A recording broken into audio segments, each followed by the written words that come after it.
Bienvenidos jóvenes a esta última clase de planeación financiera correspondiente al primer parcial.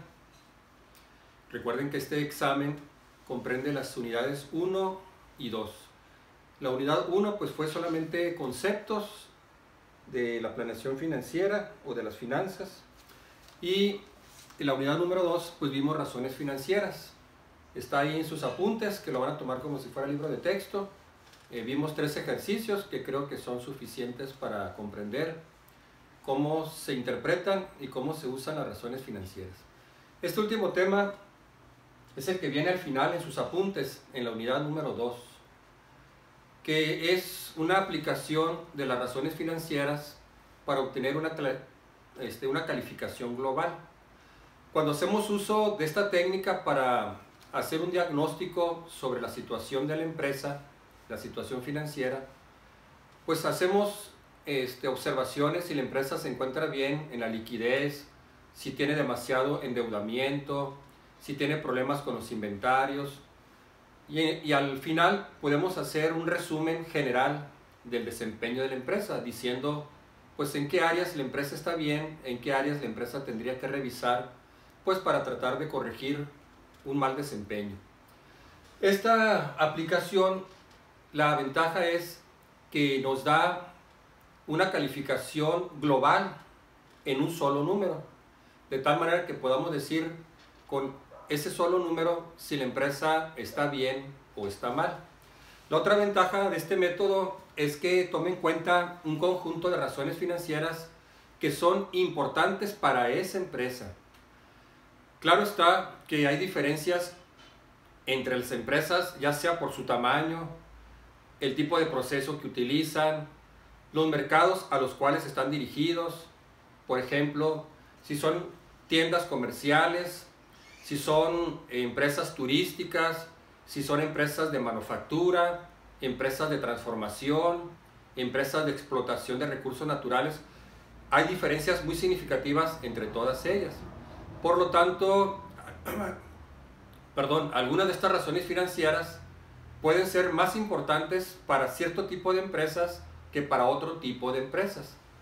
Así que el método es muy sencillo, es escoger un conjunto de razones financieras que sean relevantes para ese tipo de empresa. Una vez que se seleccionan aquellas razones financieras que son más importantes para el éxito de una empresa, se le asigna un peso. Esta ponderación va a reflejar ¿qué tan importante es cada razón para la empresa? Es una forma de jerarquizar las razones financieras de mayor a menor importancia. Así que todas estas son importantes para este tipo de empresa, ¿no? Es un ejemplo. Pero dentro de este conjunto de razones financieras, pues reconocemos que algunas de ellas son más importantes para este tipo de empresa. En el ejemplo hipotético que yo les puse, para este tipo de empresa, la rotación de inventarios y las ventas a capital contable, la razón de cuentas por cobrar y la rotación de inventarios, que es la 3 y la 4, son las razones más importantes para la empresa. Así que la empresa considera crucial tener un buen sistema de cobranza, y también considera crucial pues tener una rápida rotación de su inventario. En cambio, las razones 5 y 6 pues son las menos importantes, ¿no? Que tienen que ver con las ventas. Entonces para eso consideramos que es menos importante para la empresa. Se le asignó un peso muy bajo, ¿no? 5%. Bueno, ya que se tiene el conjunto de razones más importantes para evaluar la empresa, que se le asignó un peso, obviamente la suma pues debe dar 100. Vamos a distribuir ese peso entre todas las razones, dándole mayor peso a las razones más importantes. Ahora evaluamos cómo se comporta la industria. Este sería el promedio de las razones financieras de la industria o mercado. Es decir, el promedio de las empresas que están dentro de ese mercado. Son las empresas que son los competidores o rivales de la empresa que estamos analizando. Es también un tipo de análisis comparativo. Es comparar la empresa o mi empresa con respecto a mis competidores. Entonces, estos serían los promedios de la industria. se refiere a todo el mercado compuesto por esas empresas que están dentro del mismo giro, que son similares a la empresa, pues en el producto, en el proceso, en el mercado. Bueno, estos son los valores que se obtuvieron, son datos que se dan. Por ejemplo, la razón circulante, en promedio, la industria maneja una razón circulante de 2. Por cada peso que deben pasivos, tiene 2 pesos para pagar. Tiene una buena liquidez en promedio, ¿no? Para obtener esta columna, pues va a ser la multiplicación de la razón por el peso. Se multiplicarían estas 2 columnas para obtener este valor. En estas últimas 2, miren, lo que sería la utilidad neta, capital contable, y la utilidad neta, ventas netas, estas se expresan como porcentaje. Ahí los apuntes se me pasó, ese fue un error mío, aquí sería la oportunidad para corregirlo. Esta se va a expresar como porcentaje. Entonces, la utilidad neta, capital contable, representa 4%. Y la utilidad neta, ventas netas, que es el margen de utilidad neta, 15%. De todas las razones financieras, esta se maneja en valores porcentuales. Sería 0.04 o 0.15. O expresarlo en por ciento multiplicándolo por 100. Por lo tanto, van a corregir, porque ya que analicé aquí los datos, vi que me había equivocado. Se multiplican estas dos columnas, ¿no? 25 por 2, 15 por 1, 20 por 6, y son los valores que están aquí. Van a corregir miren, el del número 6, que es la utilidad neta capital contable. Sería 5 por 4%, pero que sería 0.04. Y eso nos va a dar 0.2. Yo les había puesto ahí 2, pero no, la corrección sería 0.2.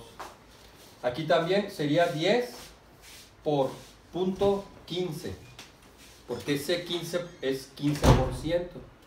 En decimales sería 0.15. Entonces sería 10 por 0.15. Y esto nos va a dar 1.5, ese sí está bien, ¿no? Se suman estos valores y esto nos daría 356.70. Para que lo corrijan en sus apuntes, yo había puesto 358.5, pero el valor correcto sería 356.7. Ahora vendría las razones de la empresa, la que estamos comparando. Recuerden que este modelo es parecido al benchmarking o análisis comparativo. Es comparar mi empresa con los competidores, solo que vamos a obtener una calificación única, que va a ser una calificación global. Entonces analizamos nuestra empresa. ¿Cuál es su razón circulante? Bueno, obteniéndolo de los datos financieros, aquí ya se nos da como un dato, es 4. La razón circulante significa que la empresa tiene 4 pesos en activos circulantes por cada peso que debe en pasivos circulantes. Tiene muy buena liquidez. Paga el peso que debe a corto plazo a sus acreedores y le quedan 3 pesos todavía excedente. Con respecto a sus competidores, pues tiene mucha mejor liquidez, ¿no? Bueno, pues igual, para obtener la razón ponderada, pues multiplicamos la razón por la ponderación. Entonces sería 4 por 25, 2 por 15, 3 por 20, y obtenemos esta columna. Al igual que ahorita vamos a hacer la corrección en la razón número 6. Estos valores serían en por ciento, 3% y 10%. Así que sería 5 por 3%, que sería 0.03. Y eso nos daría 0.15. Yo ahí me equivoqué y le había puesto 1.5.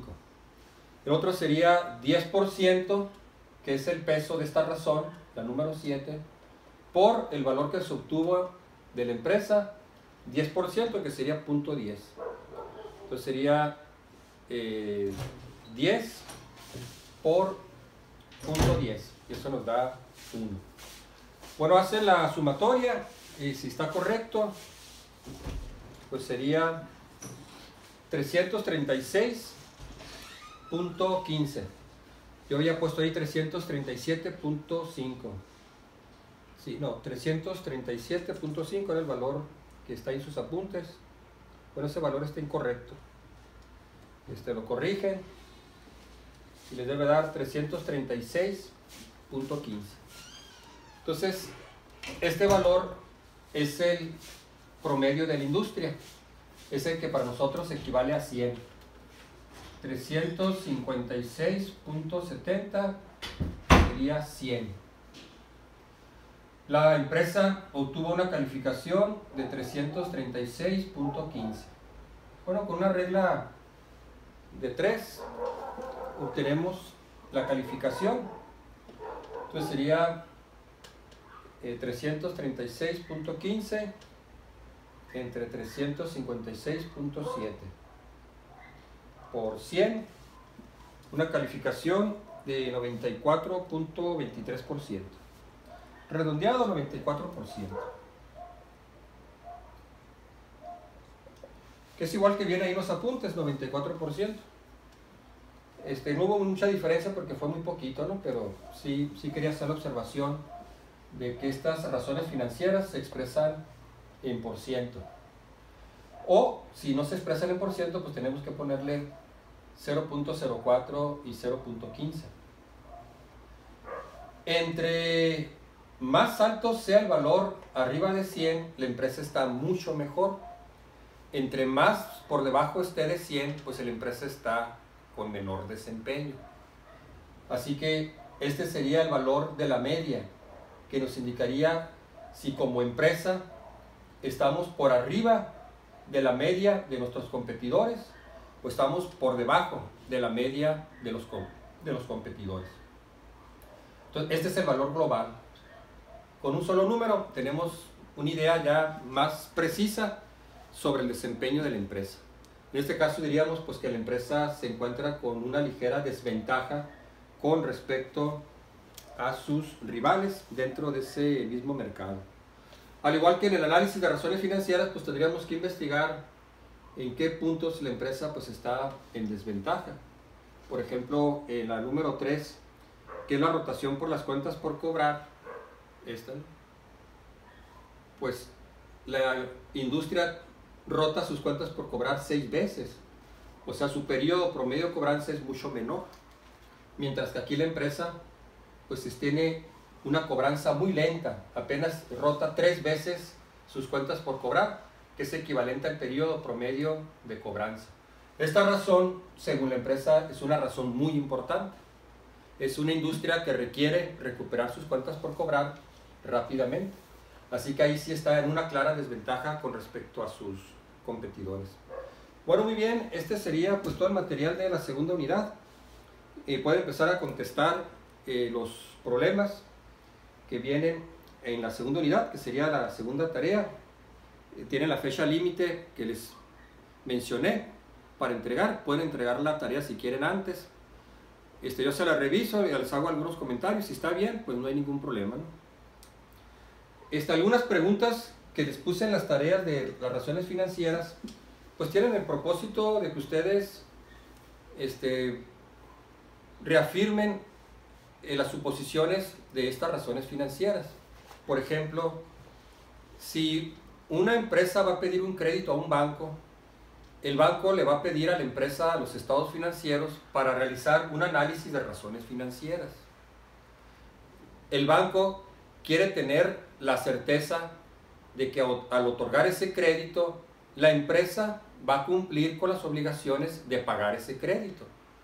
Entonces, obviamente, la institución que otorga el crédito se interesaría en aquellas razones que tienen que ver con la liquidez y con el endeudamiento, que son las medidas de política financiera. ¿Qué tanta liquidez tiene la empresa? ¿Qué tanta capacidad tiene para pagar los intereses? ¿Qué tan endeudada, qué tan endeudada está la empresa? Entonces, ese sería, digamos, razones de interés para quien otorga un crédito. Ahora, si es un inversionista que quiere invertir en una empresa para comprar acciones y convertirse en socio, pues obviamente yo como inversionista me gustaría invertir mi dinero en una empresa exitosa.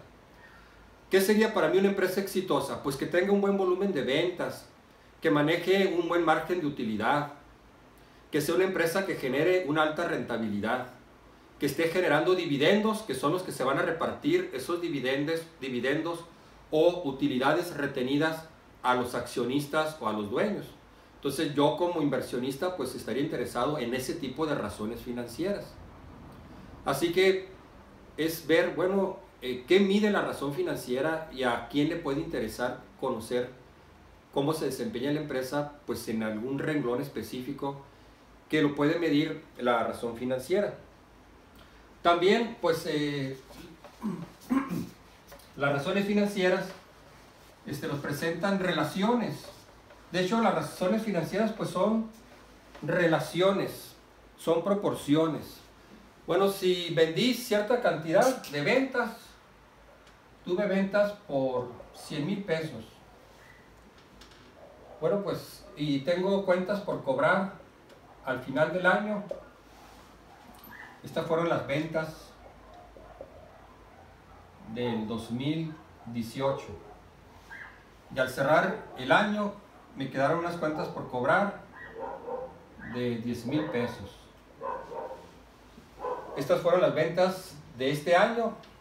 Y al terminar el 31 de diciembre del 2018, me faltaba por cobrar a mis clientes 10,000 pesos. Bueno, pues una relación es el porcentaje. Quiere decir que el 10% de mis ventas aún están pendientes por cobrar. Esas fueron las que se registran en el balance general. Entonces, puede ser también una proporción. Entonces, simplemente, bueno, pues de todas mis ventas, ¿qué porcentaje aún está pendiente de cobro? Así que son los problemas. Leamos con cuidado, son problemas muy sencillos, no tienen ninguna complicación. Algunas razones se pueden combinar con otras razones. Una de las preguntas que les puse ahí, suponga que la razón de ingreso neto a operación a ventas es del 14.3% y la razón de ingreso neto en operación a activos totales es del 16.67%. Bueno, pues son razones que se nos da el valor y nos piden calcular otra razón a partir de ellas. Entonces, el ingreso,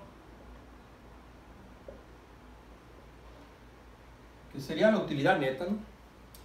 Ingreso neto en operación, utilidad neta en operación a ventas. Dice, el problema es 14.3%.